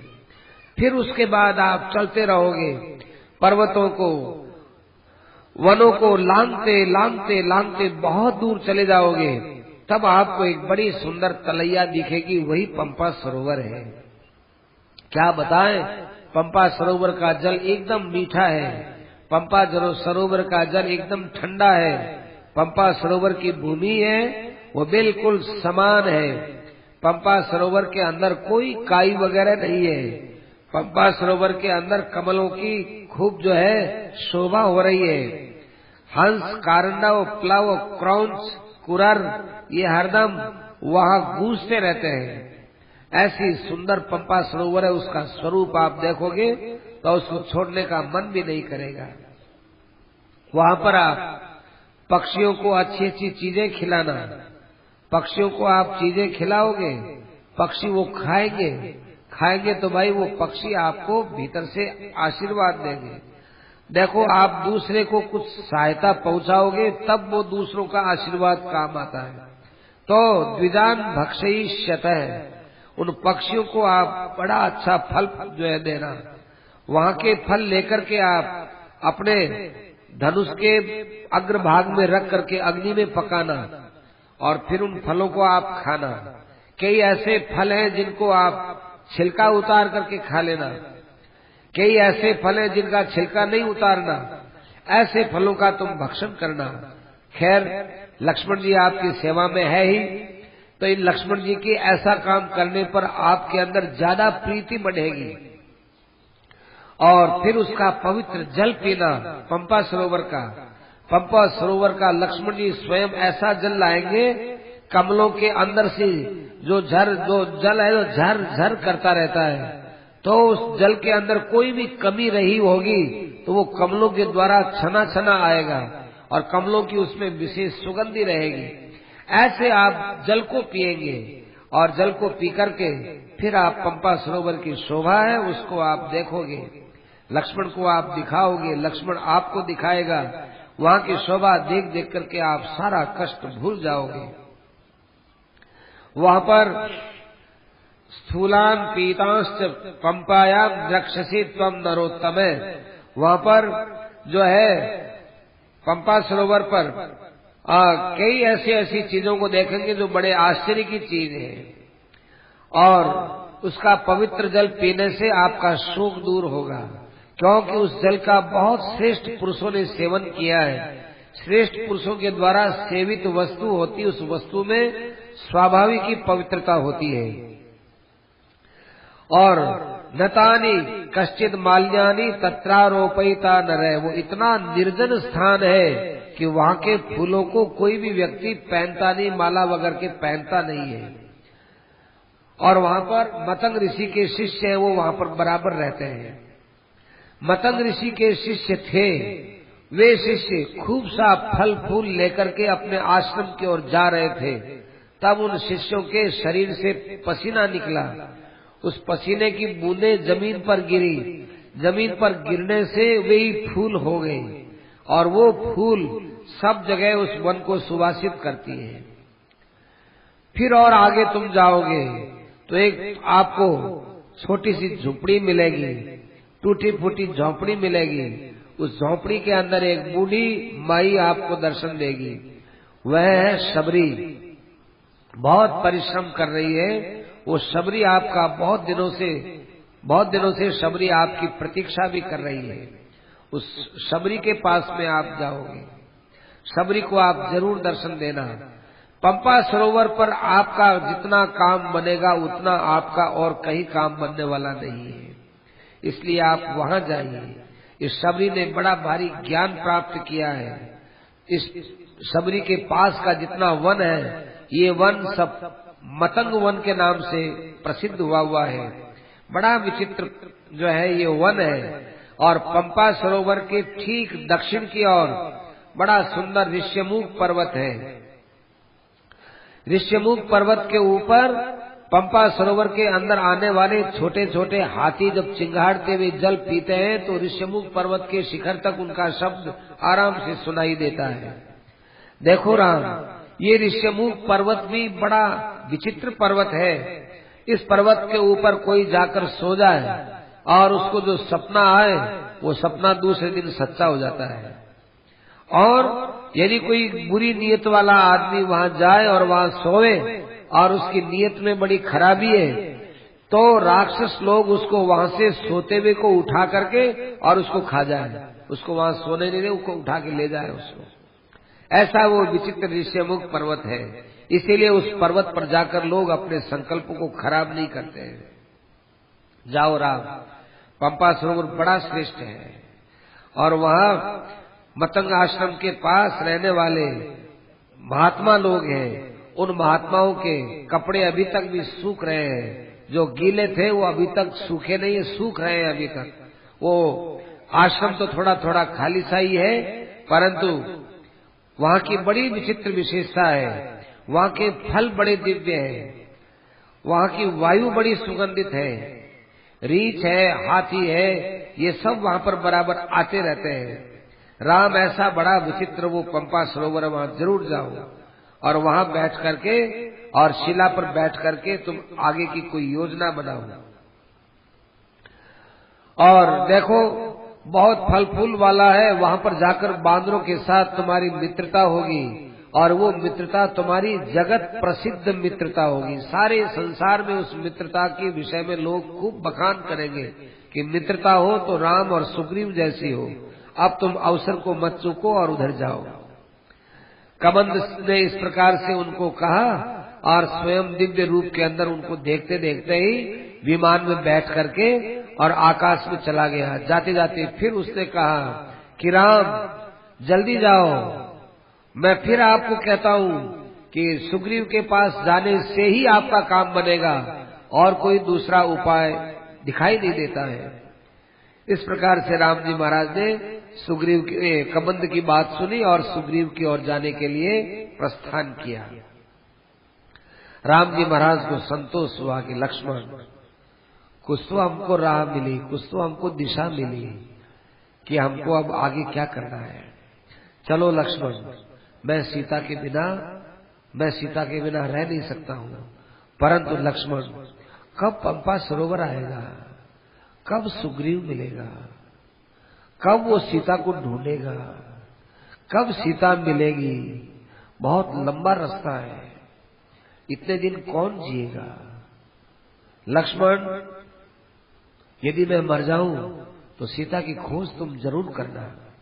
लक्ष्मण, यदि मैं मर जाऊं सीता के बिना तो तुम्हारे पास शक्ति ना हो, तुम भरत को जरूर कहना, भरत के पास में शक्ति है, सेना है, और भरत सीता को जरूर खोज करने के लिए तुम्हें सहायता देगा।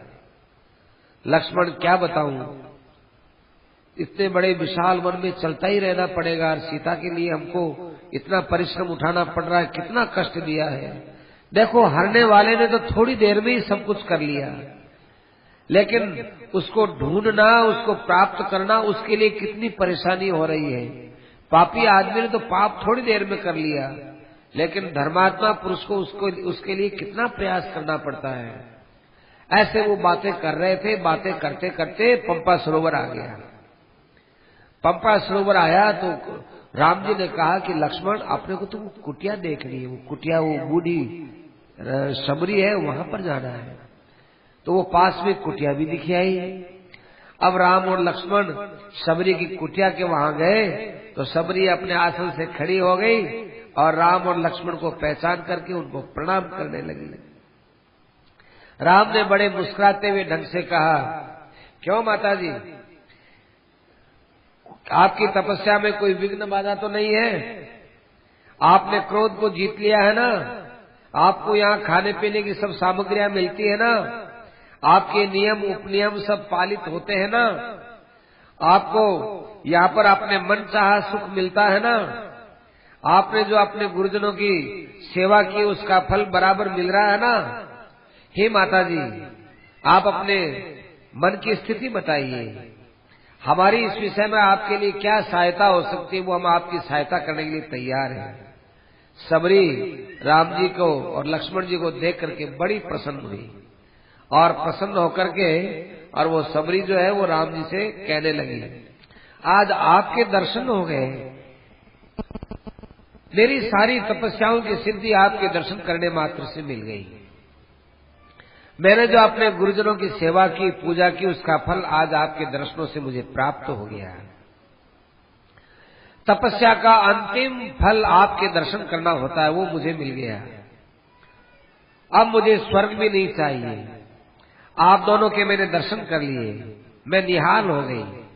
मैं अब अक्षय लोकों को प्राप्त होंगी, इसमें संदेह नहीं है। हे राम, जब आप चित्रकूट में आए हुए थे उस समय मेरे गुरुदेव मतंग ने कहा था कि राम चित्रकूट तक आ गए हैं, लेकिन मेरी अब आयु समाप्त हो रही है। मैं जा रहा हूं, लेकिन तेरे आश्रम में राम जरूर आएंगे, तुम उनका जरूर स्वागत करना। वो तुम्हें बहुत बड़े विचित्र लोक प्रदान करेंगे, तुमको वरदान प्रदान करेंगे। इतना कहकर मेरे गुरुदेव तो चले गए और मैं आपकी यहाँ पर प्रतीक्षा कर रही हूँ। राम जी महाराज बहुत प्रसन्न हुए और राम जी ने कहा कि देखो, आपके विषय में तो हमको कबंध ने बताया था, इसलिए हमको पता चला है कि आप हमारी प्रतीक्षा कर रही हो। सबरी ने कहा, हे राम, देखो, ये सामने जो आपको जंगल दिखाई देता है, ये मतंग वन है। इसी मतंग वन में से होकर के आप आए हो। इस मतंग वन में हमारे गुरुजन रहते थे। उन्होंने इस वन को खूब अच्छे ढंग से रखा है, अपनी तपस्या से सुरक्षित रखा है। कभी कोई राक्षस लोग यहाँ मतंग वन में कोई उपद्रव नहीं कर सके, क्योंकि हमारे गुरुदेव का ऐसा ही प्रभाव रहा। गुरुदेव ने यहाँ अपने आश्रम के आगे एक बहुत बड़ी चौकी बनाई रखी थी। उस चौकी के ऊपर वे विराजमान होते थे। उनके तपस्या का तेज इतना विलक्षण था कि राम उस तेज के कारण से सब दिशाओं में बड़ी शांति रहती थी। और यहाँ जो ऋषि मुनि रहते हैं, अभी भी जो रहने वाले हैं, वे ऋषि मुनि बड़े आनंद के साथ, निर्भयता के साथ रहते हैं। इन ऋषि मुनियों को दंडकारण्य होते हुए भी राक्षसों का भय नहीं है, क्योंकि यहाँ दूर दूर तक राक्षस लोग सीमा में आ नहीं सकते हैं। यहाँ के फूल कितने ही दिन हो जाए, बरस बीत जाए तो भी मुरझाते नहीं है। यहाँ के वृक्ष कभी फल ही नहीं होते, सदा ही फल देते रहते। ये नहीं कि समय नहीं तो कैसे हो। यहाँ तो पोष माघ में भी आम के फल लगते हैं। इसलिए यहाँ पर सब ऋतुओं में सब प्रकार के फल होते हैं। अच्छा ठीक है राम, अब दर्शन हो गए, मैंने गुरुदेव की आज्ञा का पालन कर लिया। अब मैं आपके सामने शरीर छोड़ करके जाना चाहती हूँ। राम जी ने कहा, लक्ष्मण देखो तपस्या का कैसा प्रभाव है, मतंग ऋषि का कैसा प्रभाव है कि आज भी उनके कारण से यहाँ पर वृक्षों के अंदर कभी सूखापन नहीं आता है। राम जी ने शबरी से कहा कि ठीक है माता जी, अब आप जैसा भी जाना चाहें, जहाँ जाना चाहें, आप आनंद से पधारे। आपने मेरी बड़ी पूजा की है। फिर जो है उसने अपनी जटा वटा सब बना करके और कालामृग का चर्म पहन करके राम जी का उसने ध्यान किया और ध्यान करके अपने अंदर ही अग्नि का संकल्प करके और फिर वो स्वर्ग में चली गई। बड़ा दिव्य उसका आभूषण है, दिव्य वस्त्र उसके हैं और बहुत ही दिव्य उसका स्वरूप हो गया और वो स्वर्ग में जाकर आनंद के साथ रहने लगी। जब ये शबरी वहां से चली गई तब उसके बाद धर्मात्मा श्री राम लक्ष्मण को साथ में लिए इधर उधर ढूंढ रहे हैं कि देखो अब सुग्रीव के साथ कैसे मित्रता हो, कहाँ सुग्रीव रहता है। दृष्टो मया आश्रम है सौम्य है। देखो देखो लक्ष्मण, ये आश्रम कितना सुंदर है इनका। यहाँ पर मृग और हिरण दोनों एक साथ, सिंह और हिरण दोनों एक साथ रहते हो। कैसा ये बैर भाव से रहित आश्रम है। आज अपने पितर तृप्त हो गए, आज हमारा कल्याण हो गया। लक्ष्मण थोड़ा यहाँ आने पर मेरा मन बहुत प्रसन्न हुआ है। लक्ष्मण कुछ मेरे मन में प्रसन्नता की लहर ये बता रही है कि अब आगे कुछ शुभ होने वाला है। पर क्या शुभ होगा? सीता तो ऐसे मिलने वाली नहीं है। अभी तो सीता न जाने कहाँ है, बहुत दूर है। पर ये मन में प्रसन्नता क्यों आई? लक्ष्मण तुम कहते थे कि शोक मत करो, यहाँ आते ही मेरा शोक अपने आप दूर हो गया। चलो ये सामने ऋषिमुख पर्वत दिखाई देता है। हो कबंध ने बताया वो धर्मात्मा सुग्रीव यही रहता होगा। बाली के भय से यहाँ उसने निवास कर रखा है। इसके पास में 4 बानर हैं। तो एक काम करो लक्ष्मण, तुम स्वयं चले जाओ। तुम जाकर पर्वत पर जाकर लक्ष्मण सुग्रीव से बात करके आओ। तुम बात करने में बड़े निपुण हो। मैं यहाँ बैठा बैठा सीता के वियोग में सीता का चिंतन करूंगा। तुम जाओ। आश्रमात् तो ततः तस्मात् निष्क्रम्य स विषाम पति आज गाम ततः पंपाम। लक्ष्मण जी